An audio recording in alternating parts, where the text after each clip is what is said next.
সদৌ অসম অনুসূচিত জাতিৰ ছাত্ৰ সন্থাৰ এটা দাবী আছিল যে অসম বিধানসভাৰ 9টাকৈ অনুসূচিত জাতিৰ সংৰক্ষিত সমষ্টিৰ পৰা 100% খিলঞ্জীয়া অনুসূচিত জাতিৰ লোকে প্ৰাৰ্থিত্ব পাব লাগে আৰু প্ৰতিটো দল সংগঠনৰ ওচৰত এইটো আমাৰ আপিল আছিল।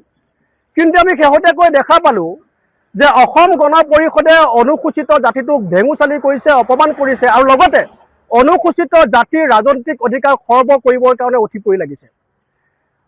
অতুল বৰা আৰু কেশৱ মহন্তক আমি বাৰে বাৰে জনাই আহিছোঁ যে ডিমৰীয়া সমষ্টিটোত আপোনালোকে যিগৰাকী প্ৰাৰ্থী ঠিক কৰিছে তপন ডেকা ওৰফে তপন দাস, এই প্ৰাৰ্থীজনৰ অনুসূচিত জাতিৰ জাতিগত প্ৰমাণপত্ৰখন সম্পূৰ্ণৰূপে ভুৱা আৰু এই ভুৱা ছদ্মবেশী অনুসূচিত জাতিৰ লোকজনে অনুসূচিত জাতিৰ এটা সমষ্টি ডিমৰীয়া সমষ্টিটো তেওঁলোকে আচলতে অতি ষড়যন্ত্ৰমূলকভাৱে তেওঁলোকৰ দখললৈ নিয়াৰ এটা চেষ্টা অব্যাহত ৰাখিছে।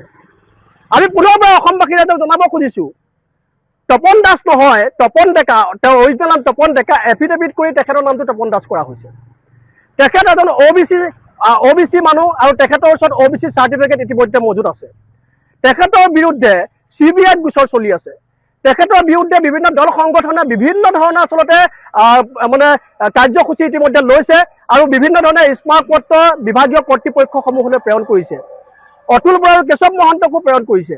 কিন্তু তাৰ পাছতো কোনো ধৰণৰ কথাত গুৰুত্ব আৰোপ নকৰি কেৱল ৰাজনৈতিক স্বাৰ্থত, কেৱল ব্যক্তিগত মুনাফাৰ স্বাৰ্থত এই অতুল বৰাহঁতৰ নিচিনা ধুৰন্ধৰ মানুহে আচলতে তপন ডেকাক ডিমৰীয়া সমষ্টিটোৰ পৰা আচলতে প্ৰাৰ্থিত্ব কৰিবলৈ সুবিধা আগবঢ়াইছে।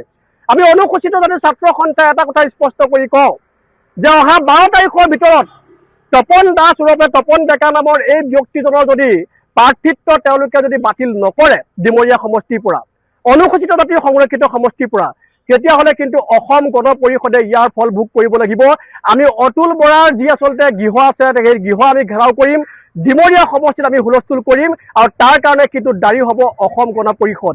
আৰু অনুসূচিত জাতিটোক এনেকৈ প্ৰতাৰণা কৰা, অনুসূচিত জাতিটোক এনেকৈ আচলতে অপমান কৰা, অনুসূচিত জাতিৰ ৰাজনৈতিক অধিকাৰ কাঢ়ি নিবলৈ চেষ্টা কৰা এনেকুৱা কাৰ্যক অসম গণ পৰিষদ নামৰ এই দলটোক আমি ধিক্কাৰ জনাইছোঁ, গৰিহণা জনাইছোঁ আৰু তেওঁলোকে অনুসূচিত জাতিৰ ছাত্ৰ সন্থা প্ৰত্যাহ্বান ল'বৰ কাৰণে সাজু থাকিবলৈ আমি আহ্বান জনাইছোঁ।